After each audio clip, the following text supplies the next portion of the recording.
So if I don't have this certain grade, then, I cannot get into good university. What were the challenges or difficulties that you faced when you came to UK? Culture. And when you come here, from washing your clothes to making food to, getting groceries, walking, no car, nothing. So it was like, oh my God, where have I come? Welcome to International Students in UK podcast, where we interview international students from all around the world. If you want to learn how and what it's really like being an international student in the UK, this is the right place. Today, we are joined by Hiba Khan, who has recently graduated from Middlesex University, and her major is digital marketing. So, I have a question. Hiba, so I've nice meeting you. Likewise. Why did you choose UK? So technically, I didn't pick UK. My family did it for me. Uh-huh. So because my sister lived here. So it was the closest, they could send a daughter alone in the country. I could have gone to America and Canada as well. But my sister is the closest relative. So my parents opted for her. Yes. So it's the family. It's a family, yeah, 100%. It's the family. Well, what about your education? Why did you choose design? Design. Why? So I didn't really pick design. So when I started university for bachelor's, so I picked architecture. And 6 months into my semester, I was like, man, I was getting good grades, but I wasn't developing interest in it. Like, no, I can't do it. Then I spoke to my dean and stuff, went through all this procedure, and the closest, then I tried what I could do. Then I went into design, and that's where it all started. Okay. So when you came to university as a bachelor's, or you came to university as a master's in the UK? Yeah. Masters. Masters. Yeah. Okay. What's the difference? What's the difference that you see from Pakistan to UK? Like just something that stands out of your mind. I can't really compare. So like, the design degree when you do arts. Yeah. So it's not very bookish. You don't have to write a lot. You don't have to read a lot. It's very practical. So like design principles, design theories, design history. So it's not very theoretical, notes based. It's very you have to take your laptop into the class, do some concepts and stuff, and that's it. It's sketchbook, laptop, all this art stuff, and not anything, not books. Like my mom used to say, like, Yeah. do you even study? Because her eldest daughter is an engineer. So I'm like, this is how it is in arts. Yeah. No, so like normally, and this is a mistake that I made myself, is that I did not really look at the career progression of a particular degree. I just picked one because, this would be interesting. This would be interesting. And later down the line, you realize actually you should have seen the potential of something that you're interested in first, and then based on that, select the subjects that you're trying to do, because the longer you stay in that career, the more you feel stuck in that career, because shifting feels I get it. Feels a bit difficult. Yeah. So basically, when you're like Desi household, right? Yeah. So my sister was an engineer. So Yeah. nobody said it to me, but I was in kind of pressure that, you have to pick something along the lines. Yeah. So I had to give tests of all these engineering and, university that do BBA and stuff. But I didn't know what to do. Then I'm like, architecture is something that, it has art, it has color, and then it has the architecture thing that's close to engineering. So I picked that. But later in the time, I realized like it's not my calling. I couldn't do it. I was getting good grades. One of my assignments, like, I aced it. Like I was a high scorer, but again, I wasn't liking it. Then I thought about it, give it some time. I'm like, yeah, maybe design is something that I would enjoy, because I'm not into reading and stuff. Like if it's fictional, yes, but if it's bookish and, very science and stuff, I can't. So that's why I picked that. And then, later I realized, because it had photography, I have really interest in photography. So that photography as my minor, and, I had something that I could enjoy. So it was nice. Yeah. And then when I switched, my parents did not say anything, like, okay, do what you want to do. Yeah, because they've seen that, actually, you know what, she has tried what we've been asking. That's why just leave her. They didn't really ask. Honestly, my parents are very chill. They didn't ask, but I don't know why. Like I thought that, I had to pick something that was close to. So my sister is a very bright student. She is, and I wasn't. Honestly, I mean, I would be good in a lot of other stuff like drawing and whatnot, but never into maths and science. Okay. What were the challenges or difficulties that you faced when you came to UK? culture, like, and living in Pakistan, you're kind of very spoiled, you know? You don't have to do a single thing yourself. And when you come here, from washing your clothes to making food to, you know, getting groceries, walking, no car, nothing. So it was like, oh my God, where have I come? And 2 weeks, I was like, I want to go back. I cannot live here. Mhm. But then I still had family. I had my brother-in-law, my sister, Yeah. and they're just 1 year older than me. So we're friends. It's like not like a very, you know, sibling kind of a relationship. It's more, you know, like friends. So, but I got settled. So it was okay. I haven't really faced any challenges because, yeah, I think I'm sort of close to my sister. Mm. So practically, she didn't let me face any challenges. Yeah. When I came here, everything had been done for myself. Yeah. Accommodation, university. She had bought an oyster for me. Everything we had done. Mm-hmm.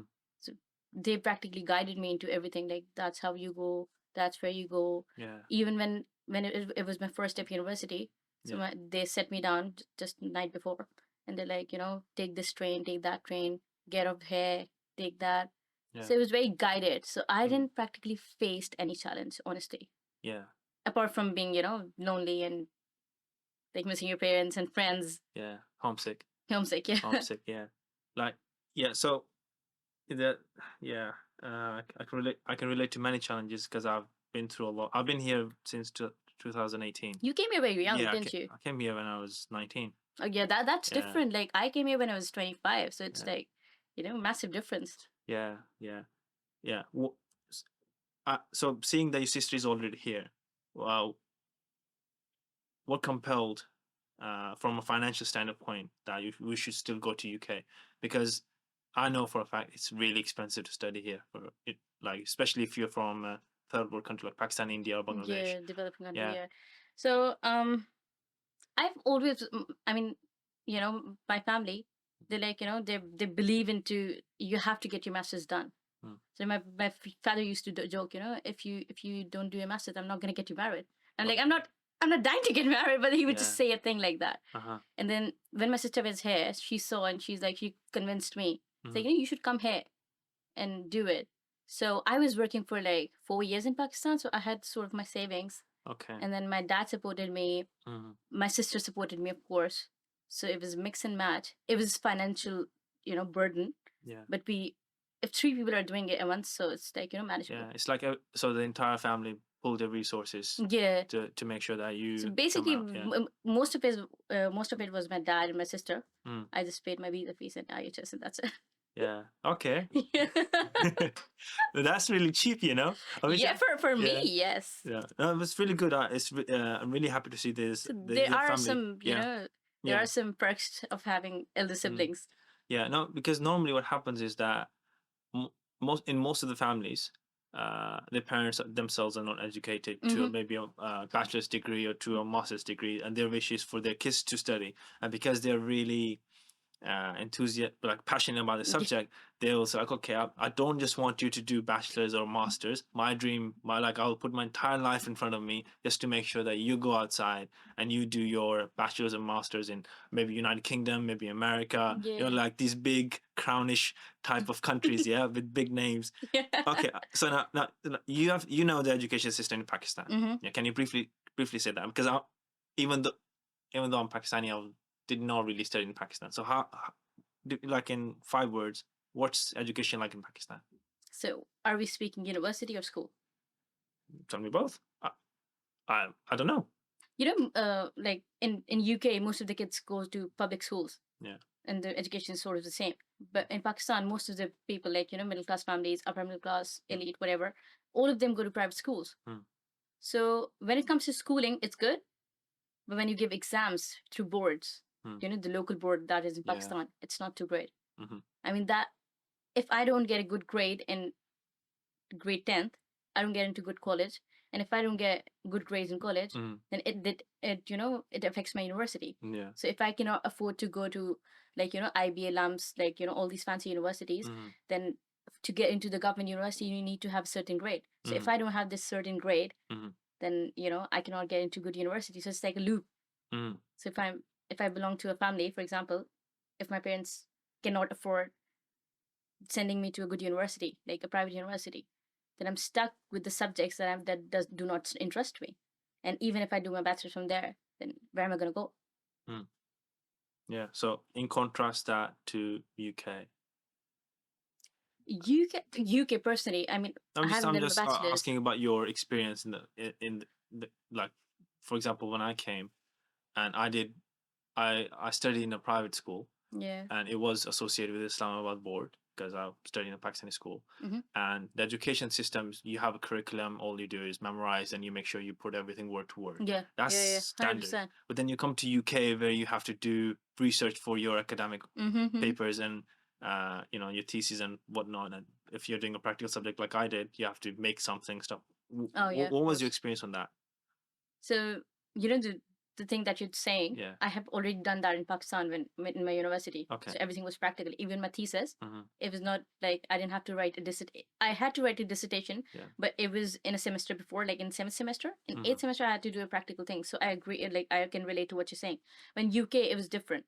So I cannot compare because my previous degree and my current degree, then they're related, but the gist of the thing is it's different. So like I had to, like, even if I didn't want to, or even if it did not interest me, I hadn't done research thing before except for my dissertation, but I had to do it now. So it's very hard for me to compare, honestly. But I think it's all around the world. Like if you do masters, the teachers and professors, they don't go into much details. They would just come in, show you some slides, and then the rest is up to you. You go home and chill, whatever you. Okay, so it's like a self-empowering type of Yeah, thing. yeah, Yeah. 100%. Yeah, it's like giving you the tools. Yeah, if you need to learn something, you Yeah. can do this and that. But you know what? Even here, if they give you an assignment, like teachers in the UK, and if you follow the same format they have used in their PowerPoint presentations, you're gonna get this distinction. You're gonna get distinction. Yeah, I did it, and I got it. I got it because I literally followed my teacher's format. Yeah. Exact same thing, just my subject, like my topic, and that's it. And I followed same number of slides, everything's the same. Yeah. That's it. Okay, I wish I knew that shortcut really, because I had to figure everything out. I had to figure everything out myself. Yeah. Because I didn't know. Like I told you, I haven't done this thing before. Yeah. No. I wish you were here during COVID time, because that would be a very interesting question. Alhamdulillah, I wasn't there, man. I was home, but at least I was with my family. Yeah. If I was here, I'd be like depressed. Okay, just to conclude your academic side of your life for this podcast, at the very least, is how would you rate your education in UK compared to Pakistan? It's way lesser. because like everyone from back home, it's like, oh, I want to go outside because it's the next level, it's the highest of things. But then you come here, and I just want to know, what was your experience versus your expectations? So like, when I was coming here, so you'd be thinking like, oh, I'm gonna go study. Being Gora is a big thing in Pakistan, isn't it? Yeah. So like, oh, I'm gonna go and study with all them Goras. And when you go into class, it's like, Indian, Pakistani, Sri Lankan, and 2-3 Nigerians. That's it. Yeah. And if you're lucky, 2-3 Turkish. That's it. Yeah. So like, it was like, it's the same thing. Yeah. Am I studying lore? So yeah, Lahore, yeah. No, I remember there was a paper. It's like a third of all the university's income comes from international students, and it's cash, as opposed to people who take their loan and then they reach a certain salary threshold, and then the government starts, or the bank starts taking their money back. But with us, it's if you have taken a loan from back home, we have to deal with the Pakistani or Indian government, stuff like that, banking system. But and I remember there are companies who give you a loan in this country as well, but you need to have a solid guarantor. That's one, and the interest rate is 50%. But do they do it for international students? That's what I'm saying. They do it for international, but interest rate is 50%. It's like, like what? Yeah, you get what I'm saying. It's really expensive. So you like, by the time you're 30 years old, you're still paying your student loan. It's almost like that, because the fee for international students is way more than for the local students. Yeah, so local students, I think, is capped at around 9 grand, 9 and something like that. My university, I think, does 8K for, I'm not too sure, but I think 8K for locals. Yeah. And 16,500 for international. Yeah, I remember the cap I remember was nine grand 250, and I think it increased by 150 or 50 something recently when they announced the increase, and they just increased it to match the inflation. That's Yeah. the prices increase. But I remember on It rips you average off. 40 to 50% extra they charge international students. Yeah. Student loan outside your country is like, Well, it's a no-go, some people do it because the idea they have is we're gonna go outside, we'll have a really good education, and Then if what do you do with that education? Because yeah, but then look, because you don't instantly get jobs, do you? Like you submit your CV somewhere, and if it says that you're on student visa, yeah, all you get is rejection. yeah. Now that's a debatable thing, and do you need to put your student visa like I'm on a student visa on your CV, or do you once they take you on an interview, then you explain it to them? But sometimes they have this section in the application that Yeah, would you require sponsorship in the future, yeah, whatever, yeah. Some or what visa status do you hold? yeah. If you're applying online to a big corporations, and even Tesco's like a big retail. Tesco's technically, I mean, if you're applying Yeah, as maybe a production manager or whatever, yeah, so they're gonna ask you. Tesco yeah.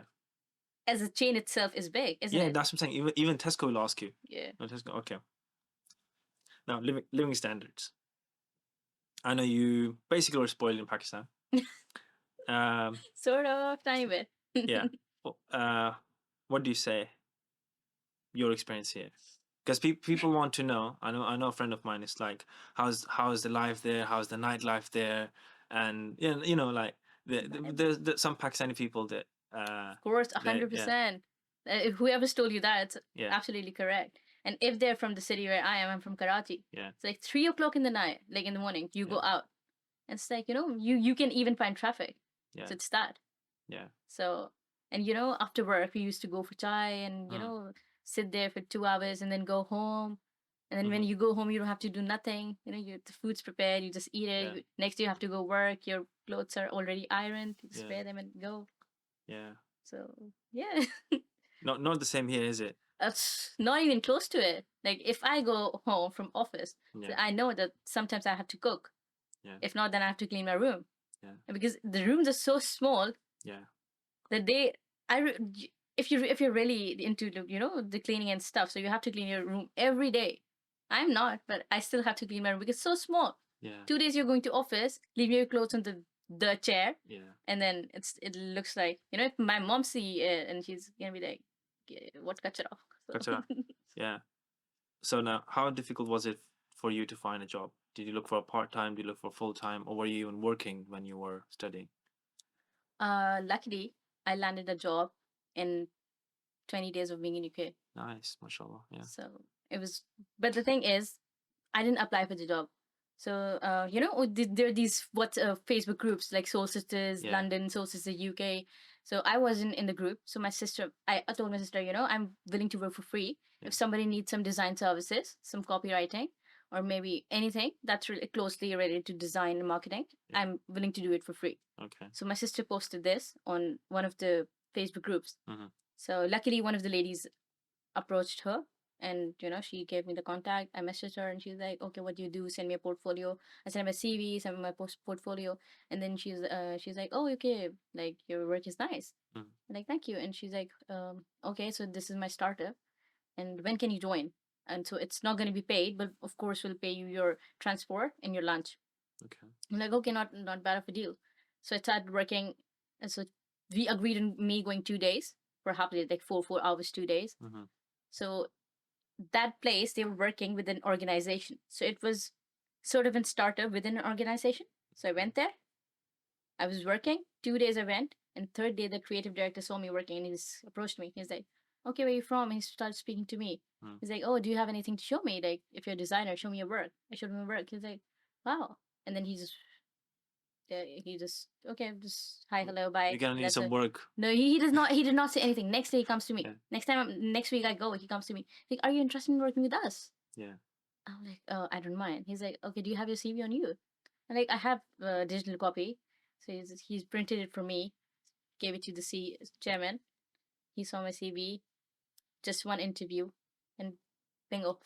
I had a job. Nice. So like Nice. 2 weeks, 16 hours of working for free. And then yeah, And do you still work there? I do. Nice. Oh my I do. days. Okay. Yeah. Mashallah, that's very lucky, very fortunate as well. Yeah, Alhamdulillah. I mean, I wasn't expecting this, but Yeah. the thing is, I was willing to work for free. Hmm. I still am in certain cases if Yeah. somebody approaches me. Yeah. But they have to come to me. Like, Yeah. we need you. And if I think it's Mhm. good enough for me, if I get to, get my creative freedom Mhm. and I get to develop my portfolio as well as their brand, then why Mhm. not?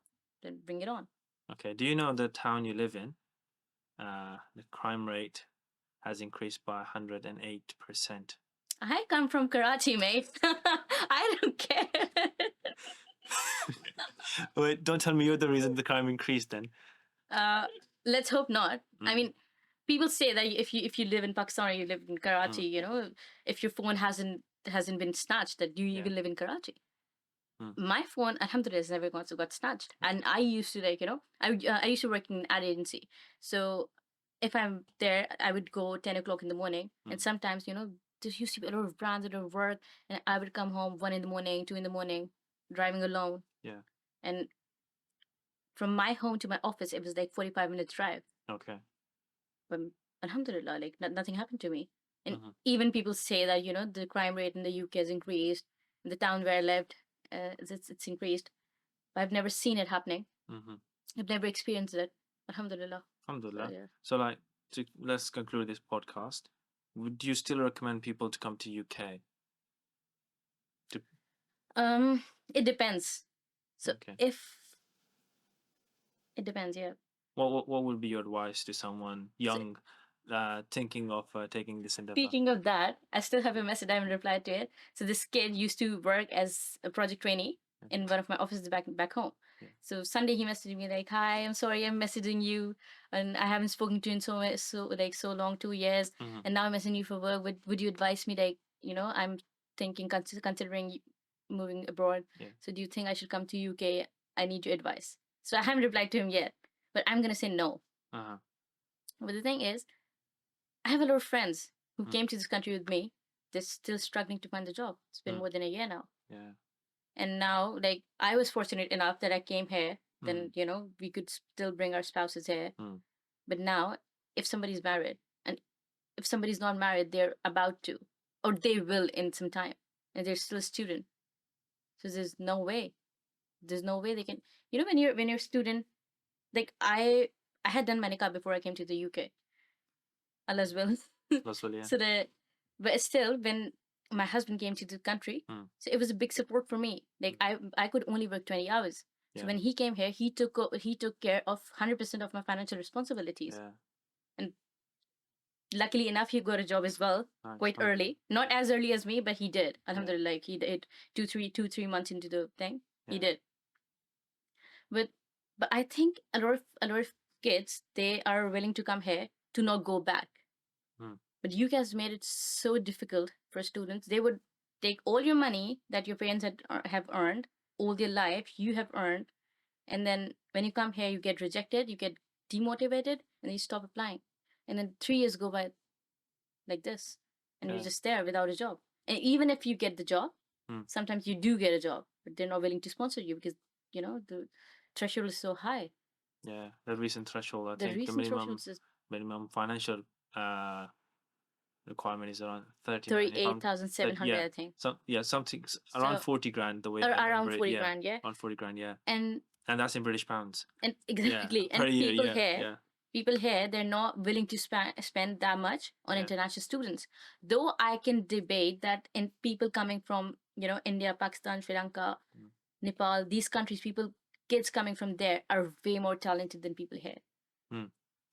I mean, I have seen at my workplace, I've seen at my, at my friend's workplace, my family, like my family, the people there, they've been working here for like 3-4 years now.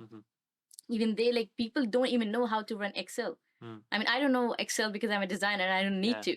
Yeah. But like for people who are into the office and admin stuff and Yeah. whatever, they don't even know how to do Excel and Yeah. Microsoft. Yeah. How to write emails for that matter. I mean, people would copy from ChatGPT and paste into your email and without changing the font. I mean, I can tell that it's ChatGPT. Come on. And you've been working in this, in this company for 5-6 years. Yeah. Just like that. So I can bet on that people coming from South Asia, East Asia, whatever, they're way more talented and they're worth spending all the money. Mm-hmm. But, But but would you it not is say that it has to do with, uh, well, the career that they chose for themselves? Because if someone's doing data analytics or someone's trying to become a scientist in that particular field, it's a recent field, it's expanding rapidly, and once if you're not enough, you can land a job with 40K easy minimum. Yeah. So would you not say it's more of the right career path instead of no, no? I wouldn't say that. Because if you open LinkedIn, you search whatever you do, Yeah. you'll find 10 jobs that have been posted Mm. since yesterday until now. 10, 12 jobs easily. And what you do is very niche, isn't it? Yeah. What I do is not very niche, and I Yeah. can find at least 50 jobs that have been posted from yesterday Yeah. and today. And if I start applying with you now, Yeah. I will get 99% rejections. Yeah. Maybe it's it's my CV that's not correct. Yeah. Could be one of the reasons, but I don't know. Mm-hmm. But I think it's the perception that people coming from back home Yeah. are very backwards, but they're not. Mm. Trust me, they're not. Yeah. Yeah. So I had a discussion with a friend of mine, and I said that when I look back home, and I'm originally from Pakistan myself, mhm, I said I feel like as if they are backwards. I feel like as if they live in a state of constant theftery. You get what I'm saying? They're mhm, stealing, and they're like whatever yeah, they say is like to wrong you, yeah, and in some shape or form. And then he said, no, it all has to do with the class. If they're poor people, that's their survival mechanism at this point. They have no other choice but to do all of this. And if they're middle class, then they're like they don't think of it, but they look at it. And if they're higher class, they don't. You get what I'm saying? So yeah. he divided into classes. He said that there's like if you're in Lahore and you're rich, rich, your Mhm. family's well off. Yeah, your standards will be different. That's Yeah, this is technically linked to what I said about education. Do you yeah, remember?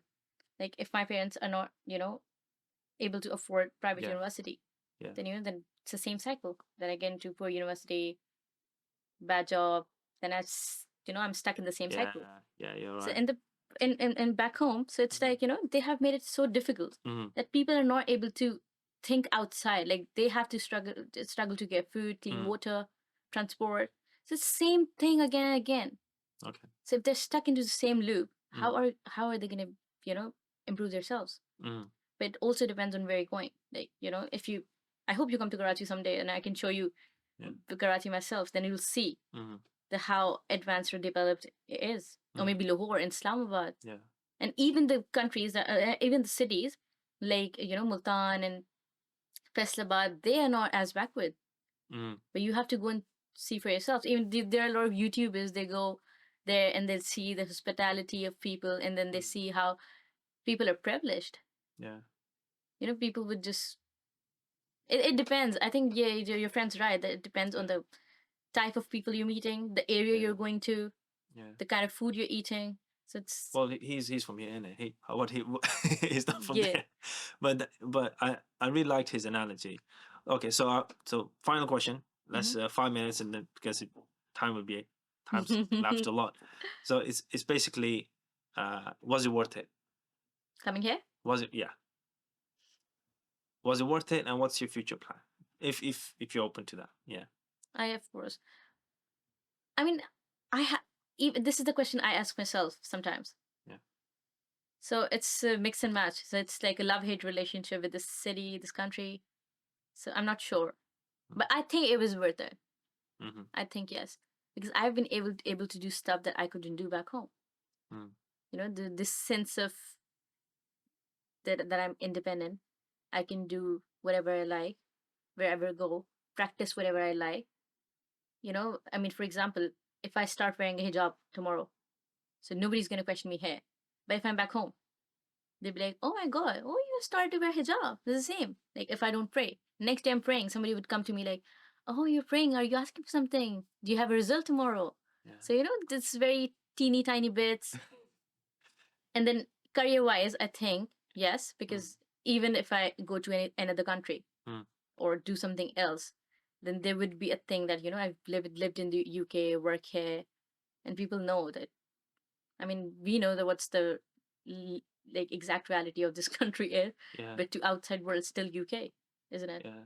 Now, I suppose it's very difficult to even gauge in this country because depending on your circle, you might be really well off or you might be enclosed. Uh, but on that note, I just want to make a short comment. Uh, I was raised in Kuwait. I was not, even though I'm Pakistani, Mm-hmm. I didn't really stay there for a while. I was raised in Kuwait, and my Islamic standards were quite different than here. But even though I was I claimed to be more practicing, Mm-hmm. I did not understand a thing about religion. I came here and I had to go through, oh, alcohol sales there, or this happens there, or I'm working in a warehouse and I'm in the process of selling wine. Like I'm Yeah. contributing to the sell of wine, yeah, sell of wine, uh, and and like these things you don't think concept of music is it halal, is it haram, to what extent can you mix with the opposite gender. Like the in Kuwait it's very easy to just go the far end because number one it's an Islamic country, and if and they will very easily label you as, oh, he's becoming extremist because there's a norm already Yeah. established throughout the entire country. It's like, okay, so either you're becoming a sheikh or either you're extremist, either one of them, yeah. And I'm just talking about my experience in Yeah. Kuwait. But then I come here, and I'm not saying that it does not exist here. But what I'm trying to say is that I was given a filter, or I was given a new lens through which, actually, uh, in the back of time of Sahaba, the mosque was a single mosque. It did not had any partitions. Mm-hmm. Men were in at front, women were at the back, and Prophet said the best of rows is the front for the men, and the best of rows for women is the back, and the middle for both of them is the least. Why? Yeah. Because it can cause trouble. Mm-hmm. I'm not saying trouble. If you say trouble, suddenly Yeah, people I start get thinking of something. it. Yeah, it's an invitation of trouble. Mm-hmm. That's the right word for it. But what I realized is that I was just assuming Islam is as such, but whereas actually has nothing to do with my assumption, has nothing to do with long beard and wearing a long jubba and muswak in Mm-hmm. your mouth and just going praying 5 times a day when whoever meets you is like, I don't want to speak to you. Yeah. Yeah, you know what I'm saying? Yeah. So for me, the Western world, I don't want to say the hypocrisy of it, or more like uh, the lifestyle of Western world was it's so open. It you can do whatever you want. No one's gonna question you. A Yeah, 100% but true. then Yeah. you learn the religion the proper way. You learn why things are the way they are. But I think, Yeah, like, you must have lived with your family in Kuwait, yeah, and when you came here, you were alone. So yeah, when you, in my opinion, yeah, when you're away from your family, yeah, you get some time in solitude, and then you think about it. And I think that is something that gives you, like you said, yeah, a different lens to look at yeah, it, a different, almost like a bird's eye view. yeah, And then you can see, like, what's, you can, maybe you can't be 100% right or 100% wrong, yeah, but you make your own standard that, yeah, I don't want to cross this line, yeah. like alcohol. Mm, I don't want to cross this line. mm, So I think it's about it. It's not about, you could be a very practical and a very nice Muslim with the miswak and jubba and all of that and big beard. mm, But you can be a very practicing Muslim like mm, that. Wearing a jeans t-shirt and, yeah, going to masjid every day, taking care of your neighbors, mm, giving sadaqah. And I've yeah, seen, people who go masjid and, they don't, they go masjid and preach Islam like that, and, this and that, and they wouldn't give zakat or sadaqah, and, wouldn't speak to people nicely, yeah, would trash them like they're nothing. yeah. So it's The, that. the people here who are practicing who are practicing Islam, they're practicing Islam because they want to practice Islam. It's not like because it's No, I don't think so. really. Yeah, because maybe Yeah, the elder generation, yes, yeah, but the younger generation, if you look at them, yeah, so I think the girls here, they wear hijab, and I'm not judging them. They wear hijab, but some of them, they don't want to. They're just forced to yeah, by their families, because people moved here from different countries, so they have left their countries, but their mindset remains there in mm. their very country. The culture remains with them. Not the culture, Yeah, the mindset. Like, if a Pakistani family moves here in the 80s, yeah, so if I come from Pakistan here, and they're like, oh, Pakistan is that, it's very backwards. Or do you get Kit Kats in Pakistan? Or do you get Mars in Pakistan? Do you have microwaves in Pakistan? I've been asked questions like this. yeah. I'm Interesting. like, Yeah, bro, Yeah. Microwaves. I need to know who's asking you those questions. It's very fascinating. Yeah. We'll speak about this off Yeah. camera. I don't want to name. Okay. But like, imagine. Yeah. And these people have been, but I don't blame them because they have come Yeah. from villages in Pakistan. Yeah. They haven't lived the city life. Yeah, I see what you mean. The urban life is like very different. Mm-hmm. And if I had to pick a country, I would pick country to live in UK. But the life I would prefer is the life from Karachi that I lived. So that's the best case scenario. But yeah. Wow. Well, Hiba, thank you so much for coming to the podcast. Thank you for having me. Very nice speaking to you. Likewise. And that's all for me, guys. We should do this again. We should do this again. We should definitely do this again. It'll be part 2, but it'll be more. Part 2, yeah. It'll be more precise if we are on a particular topic, for example. Oh yeah, it doesn't have to be international student. No, it'd be your views as a female. Yeah. Maybe you make me influencer one day. Like, oh my god, No, if you become an influencer one day, then I show up and then it will increase my followers, and I'm like, oh, 1 million one day. We'll see.